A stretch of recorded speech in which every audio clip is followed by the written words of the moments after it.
ಕೃಷ್ಣ ಮಠದ ಪರ್ಯಾಯದ ಮರುದಿನ ಶಿರೂರು ಶ್ರೀಗಳ ಆಕ್ರೋಶ ಸ್ಫೋಟಗೊಂಡಿದೆ. ಈ ಆಕ್ರೋಶ ಪೇಜಾವರ ಶ್ರೀಗಳ ವಿರುದ್ಧ ಅಲ್ಲ, ಪೇಜಾವರ ಶ್ರೀಗಳ ಆಪ್ತರೊಬ್ಬರ ವಿರುದ್ಧ. ಶಿರೂರು ಶ್ರೀಗಳ ಆಕ್ರೋಶಕ್ಕೆ ಕಾರಣ ಏನು ಗೊತ್ತಾ? ಇಲ್ಲಿದೆ ಡೀಟೇಲ್ಸ್. ಇದು ಕೃಷ್ಣ ಮಠದ ಪಾರ್ಕಿಂಗ್ ಪರಿಸರ.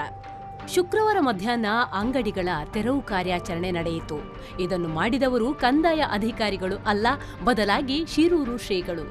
ವಾಹನಗಳ ಪಾರ್ಕಿಂಗ್ಗಾಗಿ ಅಷ್ಟಮಠಾಧೀಶರು ಟ್ರಸ್ಟ್ ಒಂದನ್ನು ಆರಂಭಿಸಿ 5 ಎಕರೆ ಪ್ರದೇಶದಲ್ಲಿ ಪ್ರವಾಸಿಗರ ವಾಹನ ಪಾರ್ಕಿಂಗ್ ಅನ್ನು ಮಠದ ಹಿಂದುಗಡೆ ಆರಂಭಿಸಲಾಗಿತ್ತು.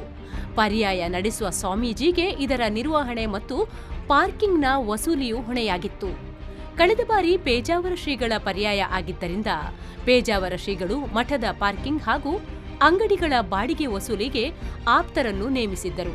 ಆದರೆ ಆ ಆಪ್ತರು ಮಾತ್ರ ವಸೂಲಿ ಮಾಡಿದ ಹಣವನ್ನು ಕೃಷ್ಣ ಮಠಕ್ಕೆ ಸರಿಯಾಗಿ ನೀಡದೆ ಅವ್ಯವಹಾರ ಎಸಗಿದ್ದಾರೆ ಎಂದು ಆರೋಪಿಸಿ ಇಂದು ಆಕ್ರೋಶ ವ್ಯಕ್ತಪಡಿಸಿರುವ ಶಿರೂರು ಲಕ್ಷ್ಮೀವರ ತೀರ್ಥ ಶ್ರೀಪಾದರು ಜೆಸಿಬಿ ತಂದು ಅಂಗಡಿಗಳನ್ನು ತೆರವು ಮಾಡಿಸಿದ್ದಾರೆ.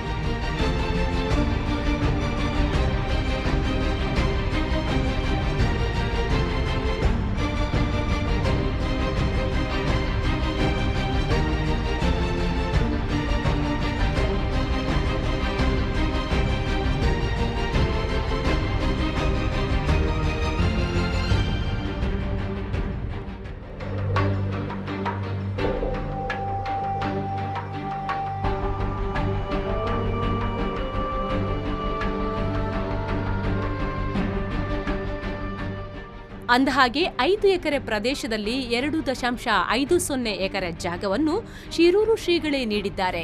ವಾಹನ ಸವಾರರಿಂದ ಅಧಿಕ ಹಣ ವಸೂಲಿ ಹಾಗೂ ಪೇಜಾವರ ಆಪ್ತರಿಂದ ಅಂಗಡಿಯನ್ನು ಇಟ್ಟು ಅತ್ಯಧಿಕ ಹಣ ವಸೂಲಿ ಮಾಡಲಾಗುತ್ತಿದೆ ಎಂಬ ಮಾಹಿತಿ ಶಿರೂರು ಶ್ರೀಗಳಿಗೆ ಸಿಕ್ಕಿತ್ತು. ಆದರೆ ಪೇಜಾವರ ಶ್ರೀಗಳ ಪರ್ಯಾಯ ಅವಧಿ ಮುಗಿಯಲಿ ಎಂದು ಶಿರೂರು ಶ್ರೀಯವರು ಸುಮ್ಮನಿದ್ದರು. ನಿನ್ನೆ ಪೇಜಾವರ ಶ್ರೀಗಳ ಪರ್ಯಾಯ ಮುಗಿಯುತ್ತಿದ್ದಂತೆಯೇ ಇಂದು ಶಿರೂರು ಶ್ರೀಗಳು ಅಂಗಡಿಗಳನ್ನು ತೆರವುಗೊಳಿಸಿದ್ದಾರೆ. ಅಲ್ಲದೆ ಪೇಜಾವರ ಶ್ರೀಯವರ ಆಪ್ತರ ವಿರುದ್ಧ ಆಕ್ರೋಶ ವ್ಯಕ್ತಪಡಿಸಿ ಯಾತ್ರಿ ನಿವಾಸದಲ್ಲಿರುವ ಟ್ರಸ್ಟ್ನ ದಾಖಲೆಗಳನ್ನು ಪರಿಶೀಲಿಸಿದ್ದಾರೆ. ಅದಕ್ಕೋಸ್ಕರ ಅಲ್ಲಿ ಪೂರ ಡೂಪ್ಲಿಕೇಟ್ ಒರಿಜಿನಲ್ ಬೇರೆ ಬೇರೆ ಉಂಟಲ್ಲಿ ಪೂರ ಅಲ್ಲಿ ಒಂದು ದಿನ ಇಟ್ಟು ಜನರ ಹತ್ರ ಸಾವಿರ ಗಟ್ಟಲೆ ಹಣವನ್ನು ಪೂರ ವಸೂಲು ಮಾಡ್ತಾ ಇದ್ದಾರೆ. ಇಲ್ಲಿ ಗೊತ್ತಲ್ಲ, ಮಠಕ್ಕೆ ಸರಿಯಾಗಿ ಲೆಕ್ಕ ಕೊಡ್ತಾ ಇಲ್ಲ. ಇಷ್ಟೆಲ್ಲ ಇದು ಮಾಡ್ತಾ ಇದ್ದಾರೆ. ಅಷ್ಟಮಠದಲ್ಲಿ ಇರೋ ಯಾರು ಮಾತಾಡುವುದಿಲ್ಲ ರೀ, ನಾನೊಬ್ಬ ಮಾತ್ರ ಮಾತಾಡೋದು ಯಾವಾಗಲೂ, ಗೊತ್ತಿದ್ದಲ್ಲ. ಹಾಗಾಗಿ ನಾನು ಇವತ್ತು ಇದು ಗತಿ ಕಾಣಿಸಲೇಬೇಕು. ಇದು ಒಂದು ದಿನದ ಪ್ರೋಗ್ರಾಮ್ ಅಲ್ಲ, ಇದು ನಂದು ಅಷ್ಟು ಬೇಗ ಈ ಕಳ್ಳರಲ್ಲಿ ಒಂದು ದಿನದಲ್ಲಿ ನನಗೆ ಕೂಡ ಸಿಗುವುದಿಲ್ಲ. ಇವತ್ತು ನನಗೆ ಸಿಕ್ಕಿದ್ದು ಗೊತ್ತಲ್ಲ, 100ರಲ್ಲಿ 5% ನನಗೆ ಕೂಡ ಸಿಗಲಿಲ್ಲ. ಇನ್ನು 95% ಇಲ್ಲಿದ್ದಾರೆ, ಕಳ್ಳರಿದ್ದಾರೆ. ಅವನ್ನೆಲ್ಲ ಹುಡುಕುವಂಥ ಜವಾಬ್ದಾರಿ ನಾನು ಮಾಡ್ತಾ ಇದ್ದೇನೆ ಈಗ. ಅಂದಹಾಗೆ ಟ್ರಸ್ಟ್ನ ಮುಖ್ಯಸ್ಥರು ಪೇಜಾವರ ಶ್ರೀಗಳಾಗಿದ್ದು ಈ ಎಲ್ಲ ವ್ಯವಹಾರಗಳು ಶ್ರೀಗಳಿಗೆ ಗೊತ್ತಾಗದೇ ಆಗಿದೆ ಅಂತ ಶಿರೂರು ಶ್ರೀ ಆಪಾದಿಸಿದ್ದಾರೆ.